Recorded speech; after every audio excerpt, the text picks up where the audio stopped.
Hello, everyone, and welcome back to the Second City podcast. I am Callum Byrne, as always, joined by Dan Sketchley as well. Dan, how are you? Good week? Busy week? How are you feeling? Yes, I'm good, thank you, mate. How's yourself? Keeping well? Yeah, been really busy, really busy. Work has been like the busiest it's ever been for me. Yeah, it's been non-stop. And then obviously we had to rebook our Killers tickets in the I week, know, and yes, I know. We've had to reschedule, but we're still going though. It's all good. We've yeah, worked it out. That's what friends are for. We yeah. worked it out.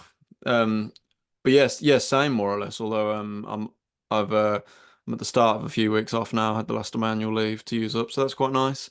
Um, so yeah, so that's all good. We were just talking about the new Dune movie as well. We're both big fans. Strong Big fan. recommend, strong recommend from us too for the new Dune. If But it's football's worth getting it's you worth down, paying a bit extra for the nice seats. It's a long movie, so make sure you're yes, it comfortable. is. Yeah, for sure. See it on like the biggest screen, loudest cinema. Yeah, definitely, it's that kind of movie. Uh, or if you're not into that, if you'd rather go see it in like a little indie cinema, just go see it because it's definitely worth seeing. Um, cool. Busy one this week because it was a double game week for both of us, wasn't it? And we're heading into another one as well. Yeah, So which it's is the typical, really, because double game week yeah, and then episode. it's an international break, I think. So we all have Yeah. a slight respite there. Yeah. So I mean, you had a big week because you were in Europe and in the Mm. league, and then we had two league games. And as we'll get into, all of a sudden, just have so much to play for. All of a sudden, it's getting a bit messy now. But we'll get onto all that later, and we'll obviously preview the two games coming up for each of our teams later on. Shall we start, as we always do, though, with what we're wearing, Cal? Yeah, absolutely. We've both gone slightly retro by the looks of things. Yeah. Yeah. We're in it's the Oh, Diadora Gang, isn't it? yeah. Oh, yeah. It's a nice coincidence. For context, we never, obviously, we Mm. do guess, and it's a legitimate guess. We have no idea what the other one is going to wear. Yeah. But If we're doing yeah. like a themed episode, we'll try and line the kits up, and then there's True. usually an Yeah. indication. But yeah, I don't think I had any money on you wearing a Diadora kit today. No, not at all. Do you want to guess mine first then? Yeah, I'll go for you. Very interesting. I'll just prefix it. Very interesting that you said retro because it'll scare you when I say the year. You said Yeah, retro. but I said, I don't know. Maybe it's just because I think about our ones. But like, when was the last time Diadora made a kit? But we'll find out, I guess. But what's the sponsor on that? Because that Easy is a group. relatively modern sponsor. I feel like we had these. I feel like we had them and then didn't have them and then had them again. That I don't know Yeah, if that's correct. Yeah, it is because our Sash kit has this sponsor, doesn't it? But they weren't. We had another one in between, at least another one. yeah. I because Diodora, as I was saying, Diodora would imply that it's relatively far back, but it looks like a quite a modern kit. So I'm feeling like it's in like the era of the X-Tep and then the Carbrini, but maybe before you went to Adidas. That's kind of the vibe I'm getting. Mhm. For So anyone listening, it's like yeah, Diodora is like a sort of a collar, slightly darker collar. It's obviously a home shirt.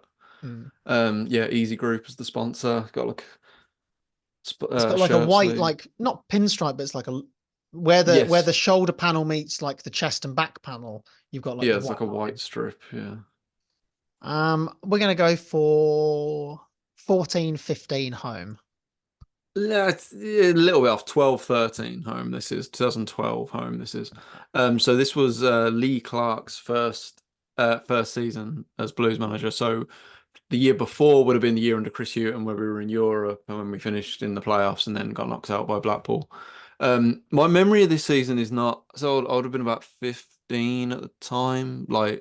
Um, my memories of it aren't great. I think though a lot of it is well, so we finished 12th, which obviously now would be like, if we finished 12th this season, that'd be really great. So I think that's not really great, but it'd be a lot better.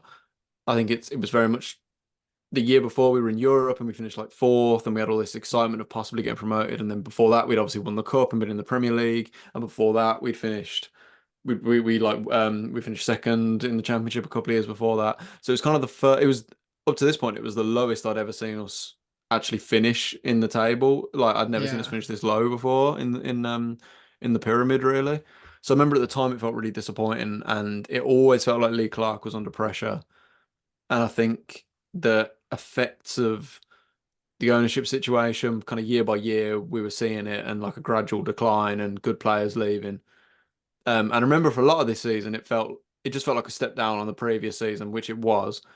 But again, it's all kind of relative to expectations because again, if we had a season like this next season, it would be a really good season. Um, but I'll ring on a few memories. It wasn't all bad. I'll start with the bad stuff. I remember we lost 5-0 to Barnsley this season, which was a huge shock. Barnsley at home beat us 5-0, which is absolutely crazy early on in the season. Um, what was the striker's name? Was it Craig Davis? Not to be confused with Craig David. Craig Davis, I think his name was. He scored a hat trick against us, which was outrageous. Um, I remember we lost 3-2 to Wolves at home. Wolves actually did the double over us, and they ended up getting relegated that year. So that was obviously not amazing. We lost 4-0 home to Watford. We had a mad game away at Derby where we lost 3-2, but we equalised to make it 1-1 really late on, and then it was 2-1 to them, 2-2, 3-2. There was like loads of goals in the last few minutes. That was a real sucker punch, I remember. Um, and I remember I think, so around New Year, I think we were like 20th or 21st. And so we were having a really poor season up to that point. But then in the new year, we kind of kicked on. And by the end of March, we were sort of about 10th and actually not too far off playoffs. We'd actually gone on a really good run. And Clark had seemed to kind of work things out a little bit. Um, but some of the good memories from that season, I remember we had a great game against Middlesbrough at home, which I think was on a Friday night. And we won 3-2. I remember Wade Elliott scored a wicked, I think it was a volley. Um, I remember we had a great game against Millwall where we were 3-0 down away. Might have been 3-0 down at half time, and we ended up drawing 3-3. I remember that was just like a really epic comeback. So yeah, it's kind of disappointing on the whole, but there was some good stuff. Jack Butland had his season with us this year, so he came through. Nathan Redmond was still with us, had a really good season this season. Um, I think we signed players like Paul Robinson, Paul Caddis, and actually Ravel Morrison was with us this season as well. So that was obviously interesting. He kind of still had like a big future ahead of him at that point. Um, so yeah, that was this season. As far as the kit goes, I really like the kit actually. I haven't kind of seen it again. It's been a long time since I actually saw what it looked like in person. Um, but yeah, it's actually really nice. The collar actually maybe a little bit ahead of its time. It kind of came back into fashion a few years later, like that. Yeah, a real grower actually. I remember at the time not being enamored with it, but I do actually really like it now. I genuinely think if you like that was your kit next year, everyone would be like modern classic. Yeah, for sure. Yeah, a bit ahead of its time, you could say. It's kind of a Yeah, nice mix of retro and that's probably why I say it was retro. It maybe looks a bit older than it is, but kind of modern at the same time. I don't know if that makes any yeah, sense. yeah. It's kind of it's almost like again modern classic, but like you had a shirt a couple of years the one where you had that Peaky Blinders video for it. That's the sort Yes, of blue yeah. on the collar, isn't it? So it's something else that was sort of Yeah, a yeah. bit further in the future. Yeah, for sure. No, I agree, yeah. Good shot. So yeah, that's 2012 home. Yeah. What do you think of this? You're wearing a Diadora. It's a black. It's Oh, an clearly, all black number with a collar as collar. well, but it's got no button. It's Yeah. just like folded over. And the Um, sponsor is that NTL, and NTL. I think it's got to be White, early white and blue cuff. 2000s. I have worn the home shirt of this Yeah, I already remember. on the pod. Yeah, I'm So, trying to remember what year it was. I'm going to say that's 2001, 2 away. oh, you're so close. It's Oh, 2000 slash oh 2001 yeah. Yeah, yeah. away shirt. So very, very close. Yeah, again, I don't really remember this season because we were three at the time. So, Mm, but we were under John Gregory at the time. We finished eighth in the Premier League, so pretty respectable finish for us. We didn't really go anywhere in any of the cups, the fourth round of the FA Cup, the third round of the League Cup. Our top goal scorer was Dion Dublin with only 8 goals in the Premier League. So, I'd say just a relatively average season, but a decent one nonetheless. You know, a top half Premier League finish. I don't think you can really complain. We did also get to the semi-finals of the Intertoto Cup, Dan, as I'm sure you'll be oh, thrilled to know. Um, yes. but I guess some of the more famous things that happened maybe in the shirt is obviously we signed a couple of players that would go on to be sort of cult heroes, which are Thomas Hitzelsberger and the one and only Juan Pablo Angel. So those were the years that they joined. This was the year they joined Villa. But the shirt Lovely. It's almost all black. You can't really go too wrong with it, really. Um, a recent one into the collection. It was quite stained. I got it quite cheap. It's quite a rare shirt to find, and it had like loads of like almost white paint on the back of it. And so I've had to like really scrub at it, and the sponsor is a bit damaged because it's quite old. Sure. But you wouldn't know now. You wouldn't know it's No, probably no. Fair enough. yeah. No, fair enough. I was gonna say, I was gonna ask, was it one you bought or one of your dad's or No, one that I bought, but a bargain from Classic Football Shirts. Who would have thought it? yeah, fair enough. Good investment if you can get a good deal on them for sure. Yeah. Cool. Anyway, Shall we get on to the games? I'd rather not. Should we just go home now? I'd rather not as well, actually. Yeah. Sound nice Thanks one. for listening, everybody. We'll see Thanks you for next week. listening. See you next week. Yeah. No, No, before we do jump in to the games that happened, remember, if you're on YouTube or if you're on Apple Podcasts and you're not interested in one side but you are interested in the other, there are timestamps so you can jump around. But yeah, stick for the ride anyway. yeah, for Shall we sure. go chronologically and rattle through the first two Yes. games and then maybe talk a bit Yeah. deeper about the two games that happened at the weekend? Yeah, of course. So we played first, right? We played on Yes, you Tuesday. played Hull So on Tuesday. for context as well, this is being recorded before Blues have played Middlesbrough. That's on Tuesday night at St Andrews at Knighted Park, as they call it now. So yeah, a bit of context there. Obviously, we haven't seen that game yet, so I'll try not to spend too long talking about Blues because obviously that may have changed the context of things a bit. But whilst we're here, I will of course give my thoughts on the Hull and the Millwall games. Um, yeah, so we played Hull away on last Tuesday. We drew 1-1. Hull are sixth in the league currently. They're having a good season, although they are tailing off a little bit now. But definitely Liam Rosenior's got a good thing going there, especially when you remember they actually got relegated in absolutely humiliating fashion only 3 or 4 seasons ago. So for them to be back up where they are, it's Yeah. that club has come quite a way. Um, yes, we drew 1-1, and it was an eight. So Jukovic came on in the 80th minute, I think, and Pritchard came on 81st. Pritchard came on a little bit before that, I think, but 81st minute, Pritchard, wicked ball in, Juki header. I love it. That's why we do it. That's like as long as Duke is scoring headers for Blues, I will be somewhat happy. It was just roll back the years. She proves he's still got something to offer us. Um, And yeah, wicked header, old school Duke. I remember Bowyer saying when he came in as manager, he said just put balls, put good crosses in the box for Duke, and he'll score goals. So it's kind of strange that Bowyer stopped doing it himself after a bit. But um, but yeah, it was just old school, awesome.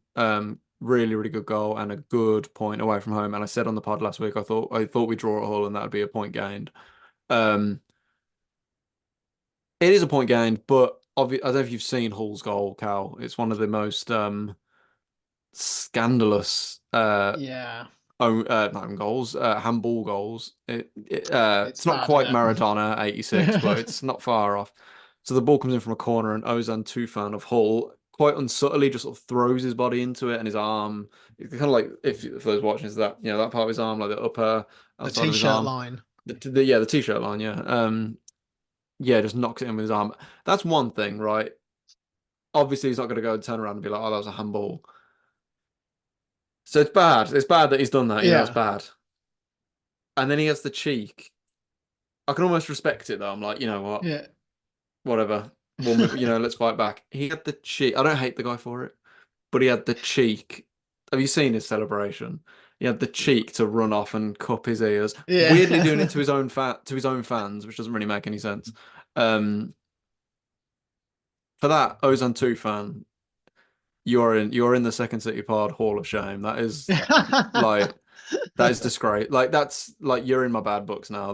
That really pissed me off. I gotta say, like Yeah. it's not like you've scored an overhead kick, dude, or like the other Maradona at. You didn't score the second Maradona at 86 goal. You scored the first one. Yeah. It's a it's a talentless, ha cheeky handball that everyone in the world saw was a handball except the officials. And then you had the cheek to like gloat about it to your own fans Yeah. because you're an idiot. You didn't do it in front of the away end. You're you're not in my good books, dude. Next time Hull comes to St Andrews, you're getting a lot of grief, I feel, from the home end for sure for that. But anyway, we fought our way I, back I into was it, going to say that 1-1. it was a story of like handballs impacting you. That one went Yes. against you, but the baggies did one which helped you. Yeah, that is true. Yeah, So the yeah, next night, Kipre, is it West Brom? something like that. Yeah, Saved a goal basically by palming it over the crossbar. crossbar. It reminded me of do you remember a player called Muzzy? Is it used to play for Blues like 20 years ago? Oof. He had one. I think we were playing Everton at home. Was it Everton? It was at home. I think it was someone like it's Premier League anyway. And he was quite a small fella, and someone like shot. It might have been might have been a young Rooney actually shot, and Muzzy is it like literally jumped and like with two-handed like palmed it over the bar because he had no other choice, and he obviously got a straight red for it. Yeah, I remember Phil Neville Um, doing it in the Merseyside derby as well. yes, it was like that. Yeah, it Yeah. was that level. Who's the other one? Who's the player who kept doing it and kept getting in trouble for it? Oh, I who remember was I remember it? Steve Cook did it in the Steve Cook. Yes, 2019 Steve Cook. 2020 season. He Yeah, did it for Bournemouth against Norwich, got caught yeah, by yeah, VAR, obviously, and was sent off. yeah. But then he was on the pitch for QPR the other night and was moaning Oh, afterwards, going, was he? it's a disgrace that the ref did this. He He did might have done it. it for Forest as well. I feel Yeah, like he did exactly. it Because for Forest. he did it for Bournemouth. That mad one when he like because he was kind of lying down almost, wasn't he? And he Yeah, reached yeah. up to like knock it to save it. And then I swear he did something really similar like a year later. I'm sure he did it Um, for Forest. yeah, that might be it. Yeah, he's got a reputation, Steve Cook. But yeah. So, but anyway, 1-1, Yeah. not a bad point. So that was our midweek. Should we move on to you then played Thursday, if you want to cover that Do you one? want to do 3-word review grade or at Oh, all? sorry, yeah, sorry, I'm so Yeah. unprepared. 3-word review, away point gained, not two dropped. It was a point gained. Yeah. I didn't like see the game. I had it on WM. I'm gonna say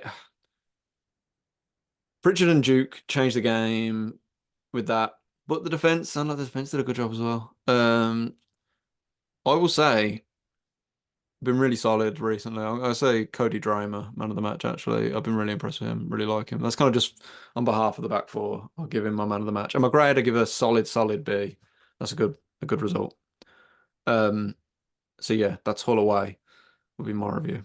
Um, but then you played on Thursday night because you were playing in Europe, your big European tie against It was Ajax. indeed, yeah. I dragged our friend all the way to the pub in Chiswick to go and watch it. Full of Liverpool fans, Oh and there was dear. just a couple. It was just me and him huddled around the one telly watching Villa versus Ajax. He wasn't in his Arsenal shirt, was he? So- No, he wasn't. No, No, no. no, he wasn't impressed by the end of the game that I dragged him to watch a really, really boring Sure. 0-0. Well, we went to stay at his house once, like a group of us a few years ago, and we watched on the Sky Sports Red Button. We watched Blues uh, Barnsley. Blues versus Barnsley, and Alvaro Jimenez scored. I remember. I think Duke scored a header in that game as well. Actually, it's 2-0 is the worst, but it Callum It can was vouch. It was awful, the worst dreadful. game you'll ever see. It was so bad. But yeah, anyway. Yeah, I mean, my 3-word review will be away goal rule, and I'll grade it a C. It wasn't a very good game, but I say away goal rule because as someone who was a big fan of the away goals rule, and now it's gone, and because obviously we don't need it, and all you see it across a lot of the European ties now, teams don't feel the need in the first leg if they're away from home, especially to really go for it. You know, we were very happy to maybe play a bit more defensively, make sure we didn't lose the game. And if we could nick a goal, great. But we didn't really go for it. We had a couple of chances. Ran our look out a couple of times, which is why I've only graded it a C. It really we looked a bit flat. We made 5 changes. We gave runouts to Rogers and Irigabunum. So we were kind of just resting a few key players for the big game, which was on Sunday against Tottenham. Um, but yeah, I was really annoyed, obviously, with the red card for Ezri Konsa. I don't know what he's doing. It's really dumb. Um, he gives the referee a decision to make. I thought he fouled him. Obviously, the replays suggest he hasn't fouled him, but VAR can't overturn a second yellow. He's going to miss the home leg at Ajax. So that's a big loss. He's a big player for us. But sometimes, as I'm sure we'll come to talk on a bit later, if you give the referee a decision to make, you might not like the outcome of it, really. and so it's really disappointing. But I'd have taken a draw before. I predicted a draw. Um, and so to go to Villa Park now, get the place rocking, get the place bouncing. I really do think we can get the result to take us into the next round. But it isn't going to be easy. It is going to be a really difficult night, and I'm sure it'll be a very stressful night because we never do things the easy way, Dan. So Mm. yeah, that's that was the Ajax game. Really, the really I can't. Man of the match. I genuinely can't really pick anyone. It was a nothing game. Nothing really happened. I'll probably give it to Emi Martinez. Made a couple of good saves, but there was no real standout performer. Well, Konza was having a great game, and he would have been my man of the match, but then he got sent off, so I don't feel like I can give it to him. So, Mm. um, I'll give it to Emi Martinez because he did keep us in the game. He made a couple of good saves, but yeah, that was it. So we predicted 4 draws last week, Dan. We had two Yeah, in the first two, and it looked like we were set for a third. yeah. So far, so good up to that point.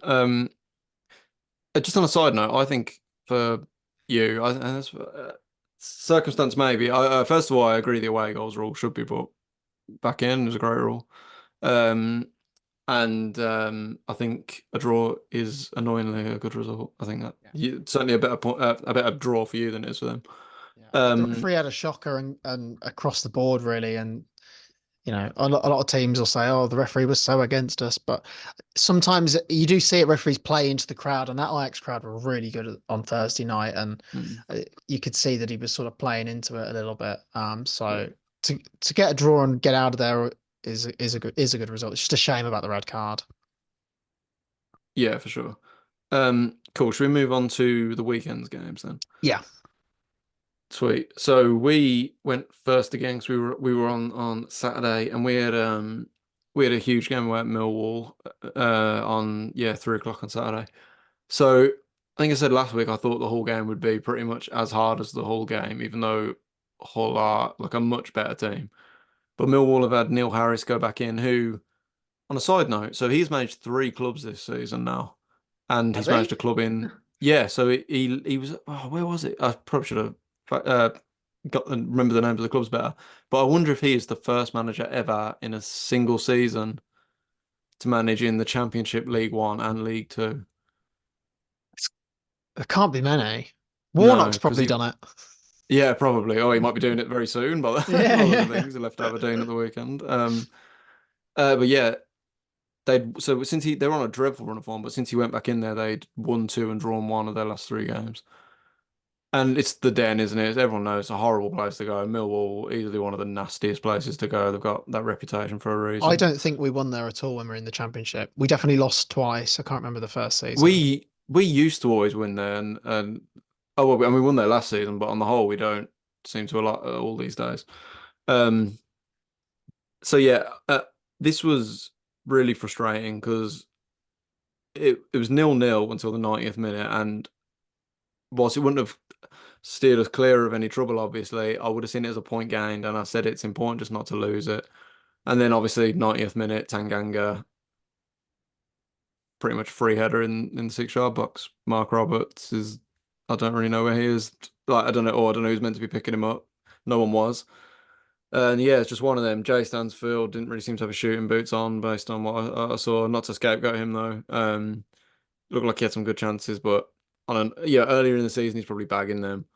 Or on another day he's bagging them. Yeah, so really frustrating. We should have had a penalty to be fair, but that's by the by. It's a really frustrating loss, and we always do this. We just put ourselves in.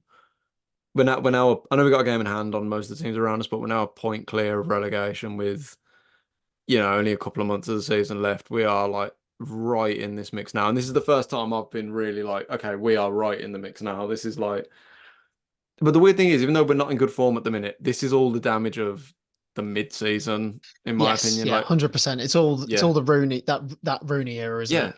effectively not picking up points for 3 months, fully enough, has screwed us because we're not playing well at the minute and we're not getting points. But, well, not even though we're not playing that well, but we're not getting points anyway. But these last few games have been a really tough away game at Hull. At Hull, at Millwall, Southampton, Ipswich. They're really hard games. Losing to teams like Ipswich and Southampton aren't what relegate you. Yeah. it's Losing it's to the Sheffield run. Wednesday, on the other Yeah, hand. yeah, sure. And in the middle of the season, drawing at home to Rotherham, losing, losing that crazy run of losses we had under Rooney, and and that's where the damage has been done this season, and that's really frustrating. And we're now having to wriggle our way out of it, and it would be such a Blues thing for us to do, to survive year after year after year with no hope under this awful ownership with bad players. And now it would be so us to have a takeover happen, have Tom Brady get on board, all this exciting stuff coming in the future, get some good players in. It would be so us to get relegated this year. It'd be such we're on the brink of something great. We're at the start of a really exciting journey. Um, it would be so us to get relegated this year. So it is literally just get to the summer, and then I do think next season will be better if we can stay up now. But yeah, just can't take it for granted now. We've got a huge week coming up now against what we've got two games at home this week, which we'll get onto later. But yeah, such an us thing to do. So my three-word review would be, um, like typical away day would be my three-word review. So we're only got a couple of months left of the season. We've got a handful of away games left. We've won three away games this season in a 46 game season. That is appallingly bad. When you're away, that must be possibly the very worst away record in the league. I need to double check that. But Rotherham probably have a worse record. yeah, true, true, true. Rotherham have got like about 2 points, haven't they? Yeah. So that, yeah, that'd be right down there. If your away form is that bad, your home form has got to be exceptional, and our home form isn't exceptional. It's better, but it's not exceptional. So that's where the damage is getting done. So yeah, it's just such a nice thing to do. Yeah, huge week coming up. Typical to lose to a relegation rival, and the thing is, the teams around us are winning as well now. So we're up against it, but yeah, got a game in hand, got to keep positive, and I don't blame Venus. Obviously, he's not Mowbray. I don't fully agree with all of his decisions at the minute, but I don't think getting like an interim in is a good idea at all. We can't another interim, a more experienced manager. I've seen a few people say I don't think that's the solution at all at the minute. Um, but yeah, my three-word review would be typical away day. My grade, uh, I, I mean, it's bad. We lost to like one of our relegation rivals, so I'll say like an E. I don't know. Um, and then yeah, I kind of similar to you. I kind of can't really pick a man of the match just because it was a. I don't want to scapegoat anyone, but it was a failure all round, really. Yeah. So yeah, that was Millwall at the weekend. Leaves us 21st. So big times ahead. So yeah, that was our disappointing weekend. But the only thing that really cheered me up was the events at Villa Park on Sunday. See, I was working when the game was on, but I got Hmm. a good chuckle every time I checked the score. Yeah. Oh man, a really bad day. A really, really bad day across the board. Like I talked about how the Ajax game we were pretty flat, and we were really, really flat on Sunday. Since Unai Emery's come in, we've always played the same system every single game. Doesn't matter who we played, Manchester City or Luton. We play, as I've said before, it's like a 4-4-2, but it's more like a 4-2 sitting, two attacking mids, and two strikers. This is the first time we went away from that. Even when we've played with five defenders, we've always had like a Matty Cash or an Alex Moreno playing as a winger rather than um as a traditional back five. This is the first time we've ever gone to a proper back five. And I'm trying to think, I think the last time we played as a back five would have been when we played Southampton under Dean Smith just before the cup final. So we're talking like pretty much bang on 4 years ago. We have not played a back five under any other manager um, since then. So a new system against, it just seemed like we were giving Tottenham a bit too much respect. We went into that game trying to be really defensive and maybe just play for a 0-0. And the first half, while we did have a few good spells, felt very much like we were in it to play for a 0-0. And that way we'd keep our 5 point advantage and it's in our own hands. It just didn't work. It just didn't work. And you find this when any team that does play with a five at the back, you can get swallowed up in midfield because you've lost that extra midfielder. We were seeing Pau Torres basically playing as like almost like a defensive mid at points. He was having to step up into that midfield, and it was just a bit messy. I thought we might change it at halftime, but I think maybe because we'd had some really good spells in that first half, we didn't. And we were hit very quickly with two very quick fire goals, one from James Maddison and one from Brennan Johnson. Um, the second one is criminal because it's all our own doing. Konza gives the ball away by running down a blind alley, and then in a bit of a panic just plays a hospital ball towards Yuri Tielemans that doesn't go anywhere near him, and we just give the ball away. I understand we play out from the back. It will go wrong from time to time and it will cost you the odd goal here and there, but the overall benefits are worth it. And this was one of those times, but it was just such a pivotal point in the game to concede a goal that was really bad. It happens. Okay. It is what it is. So we're 2-0 down all of a sudden, but it's 60 minutes. We make the changes. We go back to our 4-4-2. We can still save the game. We can still turn it around. And then John McGinn gets sent off. Personally, I don't think it's a red card. I understand. That is ridiculous. I'm Yeah. sorry. I Sorry, Karen. understand though why the referee gives it. I don't think it's a red card, but like I said with the Konza one earlier, you give the referee a decision to make. I think it just looks worse. It's one of those where it looks worse in real time. Like a doggy gets straight back up, goes to fight McGinn, and then realizes, oh, I've just been clattered and just falls over. I think the reaction of the Tottenham bench and players play into it. But it's really stupid. It's really cynical, and he isn't trying to play the ball. And it was coming. That sort of challenge had been coming because we were lacking intensity. We were so sluggish, so sloppy. There was a 5-minute period where John McGinn, because he is like a ball of energy, goes flying into tackles, goes chasing the ball down. And I think he'd gone flying into a tackle not too, like maybe minutes before, and won the ball just to try and get the crowd up, lift the players up.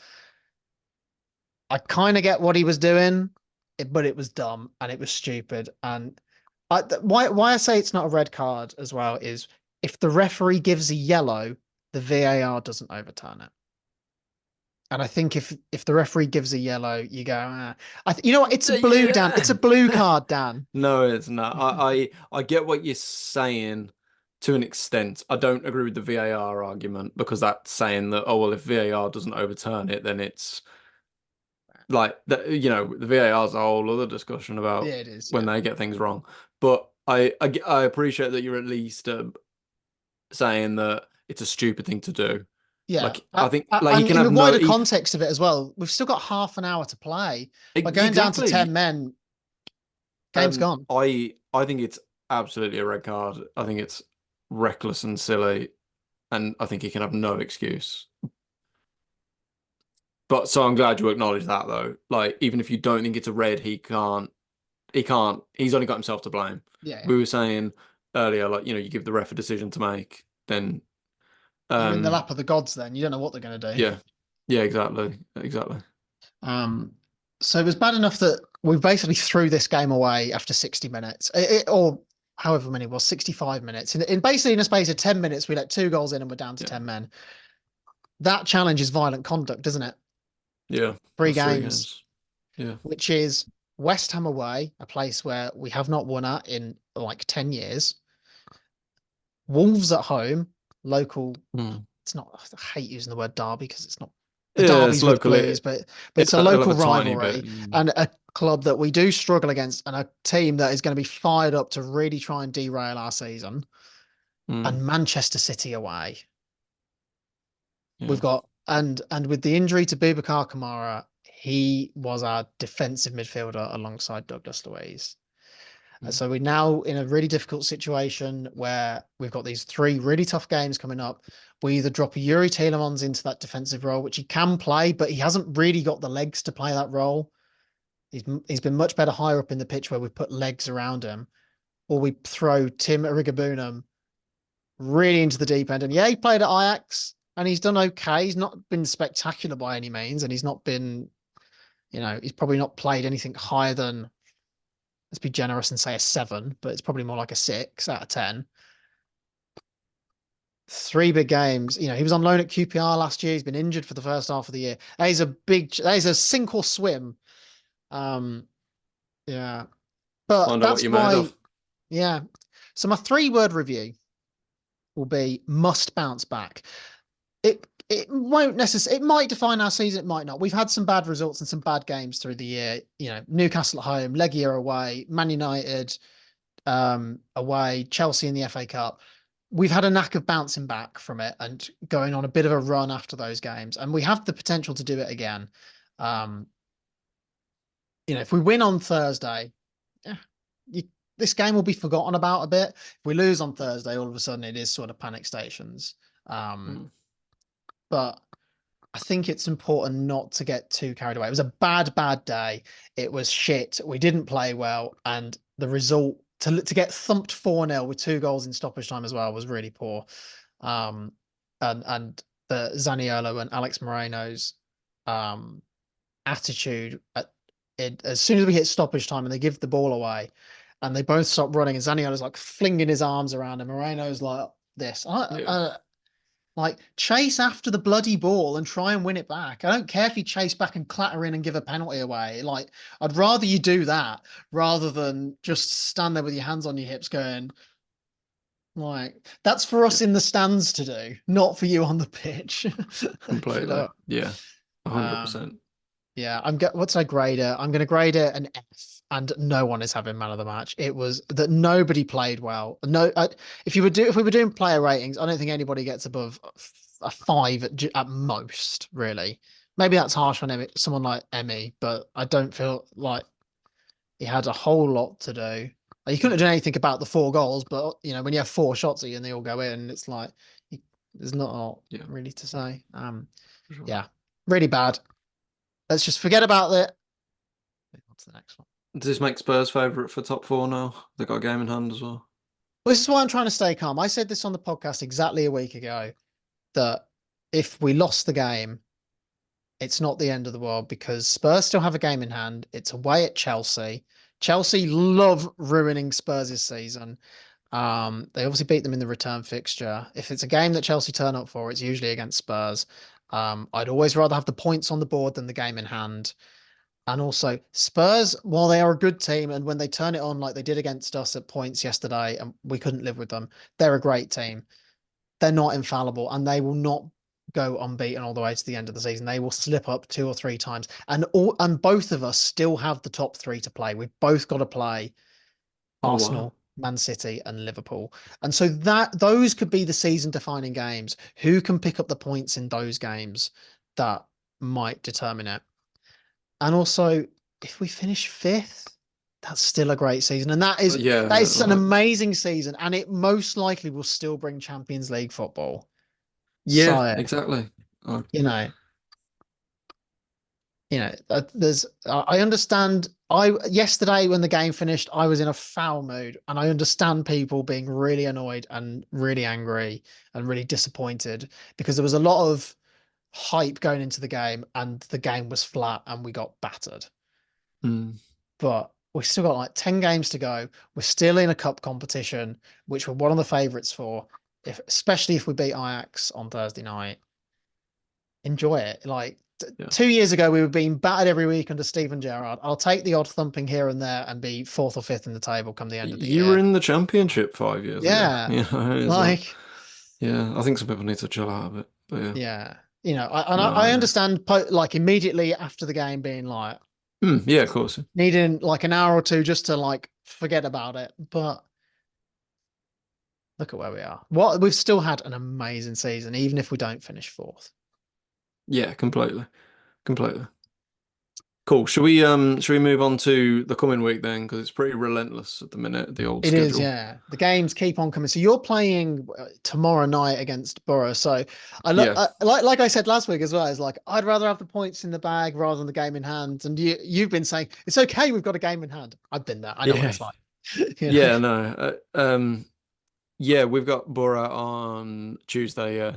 So Michael Carrick's Borough, I think they're where are they in the league? I think they're about 10th or 11th. I think they're 11th. Yeah.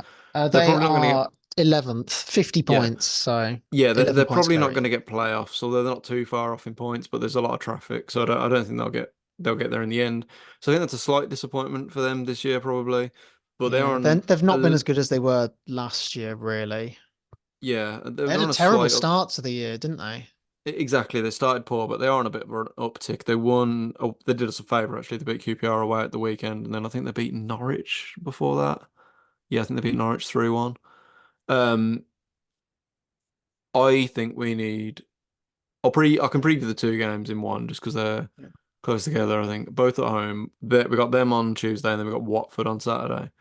Um, and Watford actually just sacked their manager as well. Yeah. Finally, after you Yeah, cursed him last I week, cursed I cursed them last week. Valerian Ismail. After Callum said Watford haven't sacked the manager this season, and May, 2 days may, later, maybe their ownership listened to the podcast and went, crap, we haven't sacked a manager this year. no, They needed the and so. reminder.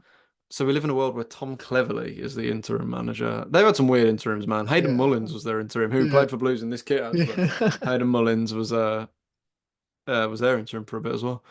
Um, Former Villa loanee, Tom Cleverley. yeah, we need 4 points from these two games. Is my hot take. Two home games as well. Yeah, two home games. The last Gotta, time we had two home games in a week was Blackburn and Sunderland, and we got 6 points, and that was great. Um, Venus, I think, needs a win with him in the dugout as well as the main man, just to put that to bed and make sure everyone's getting behind him. Um, Watford aren't having a good season either, though, to be fair. I'm amazed it took them so long to set their manager as well.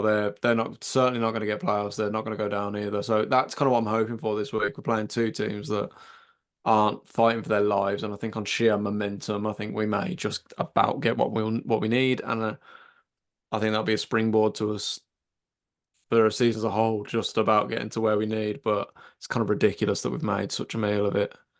yeah. Um, yeah, I think we'll beat Borough. I think the fact that that is the game in hand, I think will just give us an extra 10% and like the importance on it and so on. Night game hopefully means it's just got a bit Get the extra about it. fireworks and the flame boxes Although out. they Go, they go, didn't go. do they didn't No. do the fireworks against Southampton. That was a shame. The only other game this season I don't remember them doing the fireworks against was the Remembrance Day game. So I assumed that was why they didn't do it. But yes, there's no fireworks against Southampton. That was real. I was devastated. I I wonder as understand the it's as the as expensive, the as but the afternoons as well though, like the 3 o'clock games, it's a yeah. bit too light. But this is under the lights Oh midweek. yeah. Like we're gonna go to. Um. I know for a fact we're gonna go fireworks and flame boxes crazy against Oh yeah. I Ajax. mean that's Ajax, though, I suppose, isn't it? Yeah. I think we'll just about beat Borough. I reckon it'll be 2-1 against Borough, and I think Stansfield will get them both. I think he'll bounce back from the weekend. He strikes me as that kind of player. I said how good he was against Southampton the other week. He strikes me as that kind of player to want to put it right. And then yeah, I think back-to-back wins might be a bit ambitious. So we'll probably draw Watford off the back of that. So yeah, they're my predictions for the week. 2-1 against Middlesbrough, 1-1 against Watford. Yeah, I can tell you who's going to score for Middlesbrough. It'll be Finn Azaz, who was in the Aston Villa academy, and Okay, I think I look so. forward to that. Yeah, so there's your banker. Yep, for sure. Put money Yeah. on it. Cool. Um, I'll, You're I'll playing I'll do ours Thursday, back aren't to you, back again? as well then. Yeah, so obviously we've got Ajax again on Thursday, the second leg. I am hopeful. Our home form has really dropped off after it being like infallible for almost a year, where I think we've lost 4 of our last 5 in all competitions at home. So it's really important to sort of turn it around, especially after a really, really poor result at home on Sunday.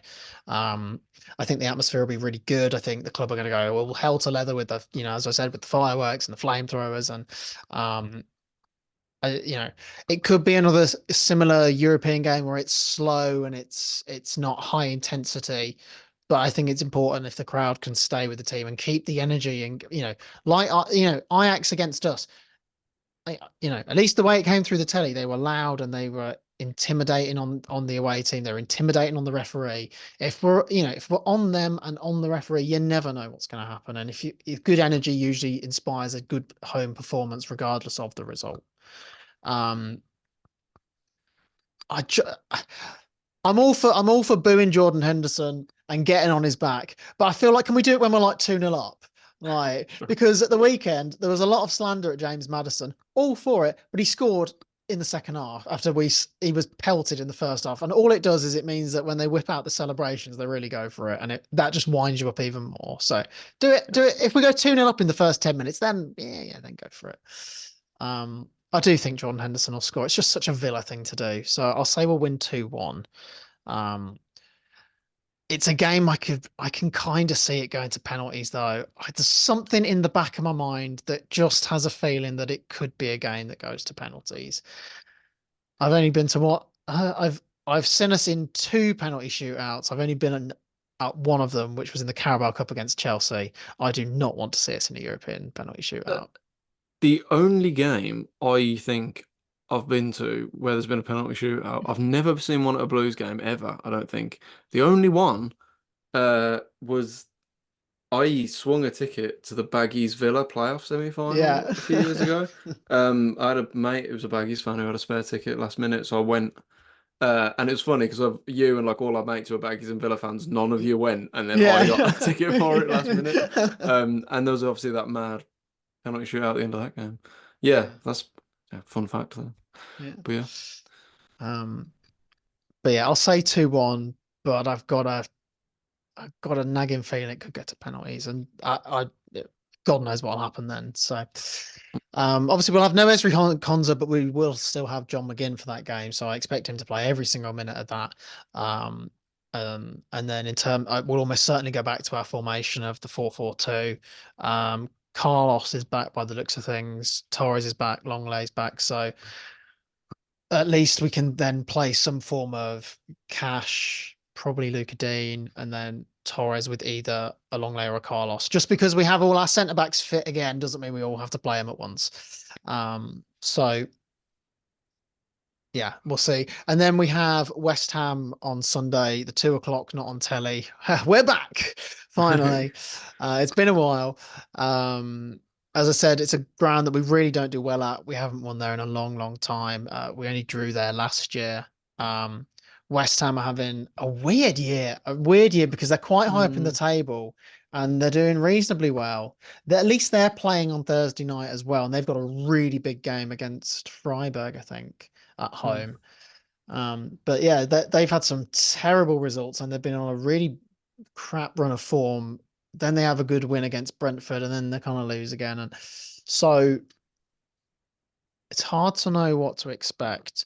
I th that is a real game that we could easily lose 2-0 or we could easily win 2-0. Like it's a really tough one to call. So maybe that's all heading towards a draw.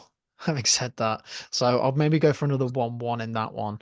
And I'm kind of glad the international break's coming around, and I'm hoping Jacob Ramsey will be fit for, if not the Ajax game, at least the West Ham game, because um yeah, all of a sudden, bearing in mind we haven't had him for most of the season, he's dropped out the team against Luton, and all of a sudden, like strapped for options almost. So, um, yeah, Zaniolo isn't the answer, I don't think. Although, I want it to work, but I don't think it's gonna. So, yeah, that's the week. That's the week. And we will call it a day there. So, thank you so much for listening as always. We will be back next week, of course. And in the meantime, you can find us everywhere with the handle Second City Pod. That's 2ND City Pod. When I say everywhere, I mean like what do I mean? I mean Twitter, TikTok, YouTube. Yeah, Anywhere you get podcasts, we're there. yeah, we're across all the podcasting platforms. Yeah. As you'll probably be aware if you're listening to us on a rogue podcasting platform, we know there's a few of you out there. Yeah. Yeah, 5-star reviews and likes and subscribe. Let's check out our Second City Story episodes. There is a YouTube playlist, or you can scroll through your podcasting app to find them. The thumbnails are they've all the people we talk about are in the thumbnails: Bruce, Hotter, McLeish, and Heskey.